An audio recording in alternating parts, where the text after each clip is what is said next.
It's not really manly to show your vulnerabilities. Ang hirap maging parang always strong. Sa record, di ba? Parang mas maraming na lalaki compare sa babae. Everybody should go to therapy. We should acknowledge na all feelings are valid. It's okay to feel that range of emotions na nararamdaman ng isang tao. Wait, what's the question? Wala pa ako.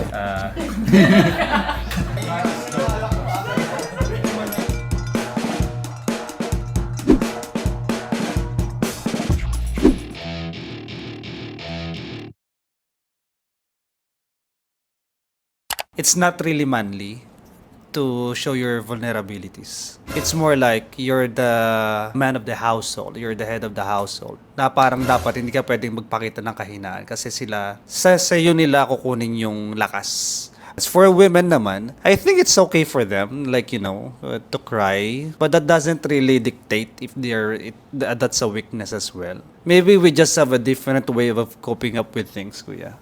For men, we're just going to own it, like to man up. Parang ganun. Kung nakadepende sa personality, it's not you are men or women. Based on my point of view, experience ko, depende sa person na kung saan ka nag-open up. Within peers, madali mag-share. I tried to put down all the walls. And to be honest, kind of embarrassing, but I showed my vulnerability. Like, I cried 2 days straight yata. That's when the time I realized na it's okay to show your weakness sometimes. Before, what I said is, it's not manly. But I think it's okay sometimes when you need to. Exactly, that's what happened. Parang most of us here, we agree do sa statement na tinatanong. It is true. But doesn't mean na we are okay with it totally na ang men dapat nahihirapan magganito, ganyan. At the same time, we cannot deny naman na yun yung reality of most of us na ang hirap maging parang always strong, ganyan. Should we be in touch or should we express? Touch means... Or should we... Express? Wow. Or in touch. Okay, so I think that raises an interesting point, the difference between like being in touch with your emotions and expressing your emotions, Exactly. right? Because you can actually express emotions without being in touch with them. Like, you can be super angry without understanding why you're angry. Exactly. You're actually sad.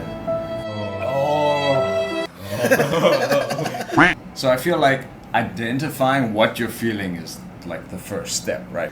A lot of anger like comes out of fear. Yeah. Actually, because I feel like so often guys are more kind of action based, I would say, and so we just act and we don't always understand why. Sometimes digging deep is actually really scary. Why am I angry? Or why am I sad? I don't want to ask. Yeah, sometimes you don't want to know it. I don't want to know. Yeah. I think that's where the emotional intelligence and self-awareness comes in.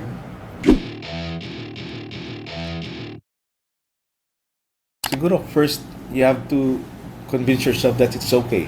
Kasi Yeah. kung hindi ka fully convinced na hindi siya okay, na okay lang mag-express ng emotions, hindi mo magagawa. It's okay to feel that range of emotions na nararamdaman ng isang tao.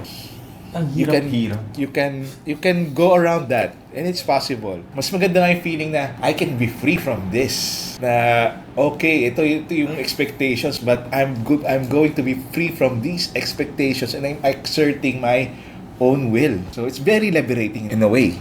But it can also be risky. Yes. If you have a friend group that like everybody's very macho, and then suddenly you're Pride. not, you run the risk of like being teased, being the butt of the jokes, being ostracized. Yeah, so that's true. Ang mangyayari, maghahanap talaga yung individual ng panibagong group.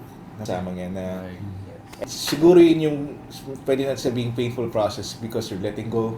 Nung nagkikwento ka kanina, parang ano yun, 2 days kang umiyak, may part sa akin na naiinggit na nangyari yun sa'yo, parang gano'n. Okay ba? Ako lang. Kasi ang tagal ko na rin gano'n, parang Gusto mong umiyak. hindi talaga ako naiiyak kahit mga moments na To be honest, dapat na.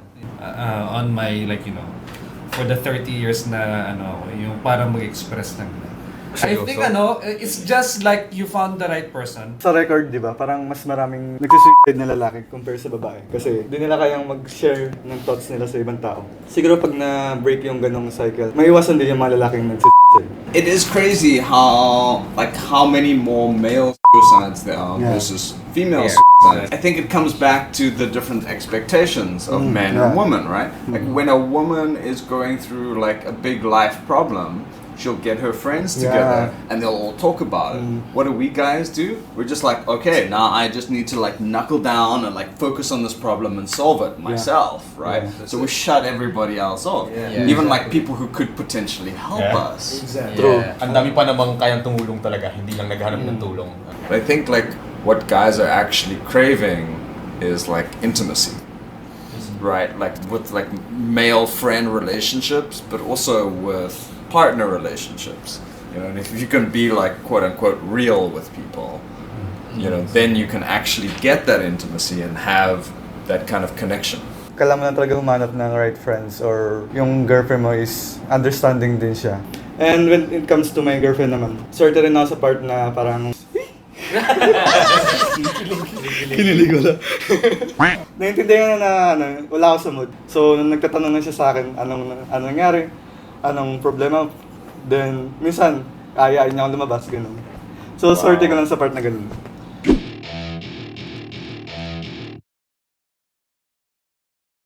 I feel like everybody should go to therapy. Yeah, I agree. I agree. Find out what are the things that are like impacting your life from when you were a child. We all carry those things with us and we don't realize it. Paano naman yung mahirap? Wala silang idea kung saan sila makakuha ng mga ganong service. Ikaw ka may idea. Pwede mag-plug ng UNG. Okay, we have services like I think we can only do so much ang isang organization, isang individual therapist para i-transform ang isang society na yon. It would take a movement, parang a solidarity of different organizations, individuals na clear in their minds ano yung mga root causes ng norms na yon na kailangan nila i-address. Confronting all those norms na nagdudulot ng inequality, discrimination, and stigma in all forms na pwede gawin na mag-approach sila. I think nagsisimula talaga siya sa family kasi bata pa lang tayo parang yung lalaki, pag may ginawa kang mali, kung sad ka, ganun. Mapagalitan ka ng magulang mo, ay lalaki ka dapat. Hindi ka talaga umiiyak. Bakit hindi ka umiyak? Dapat siguro pagdating sa family, inalaw din natin yung lalaki na ay yung parang sabi, bakit ka umiiyak? Anong reason? Para naman matuturin sila mag-share. Pag tumanda sila, matututo na rin sila mag-share ng thoughts nila sa ibang tao. And ganun din sa partner sila.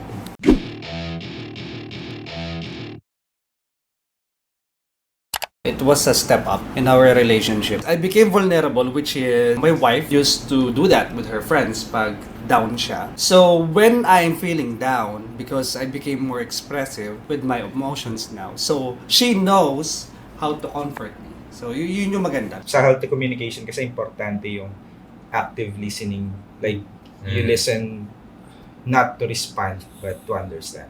Also to recognize that all feelings are valid. Kapag may nararamdaman ka ng discomfort or something, i-express mo na agad sa partner mo. Issue ko siya na hindi ko kagad i-voice out yung mga minor na discomfort na later on nagpapile up talaga sa resentment. Yeah, that's so true.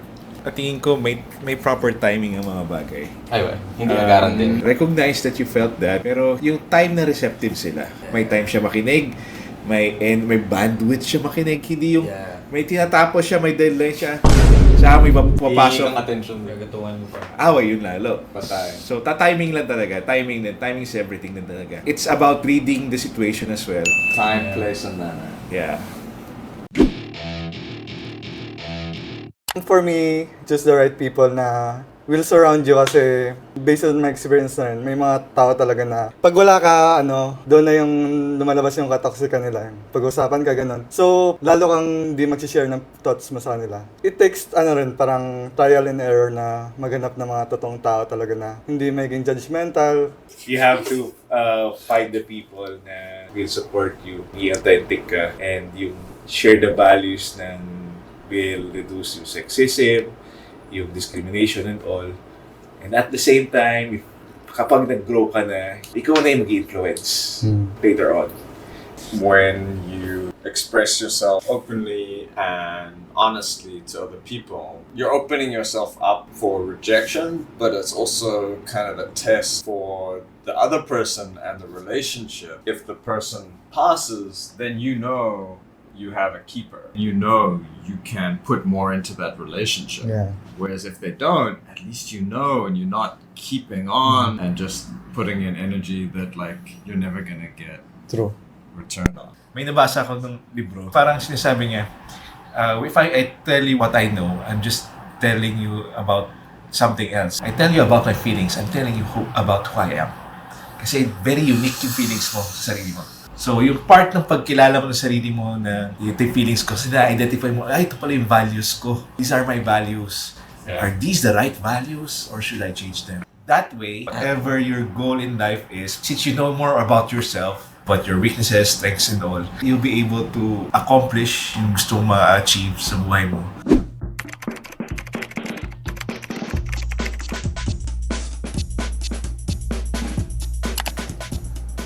Game. Ito ang hirap-hirap nung... Bakit naman ganun, Dan? Gusto ko yung sinasabi mo kanina. Ako? Oo, yung takeaways mo kanina. Meron. Meron nga. Siguro, manap tayo ng mga right people, hindi katulad nila.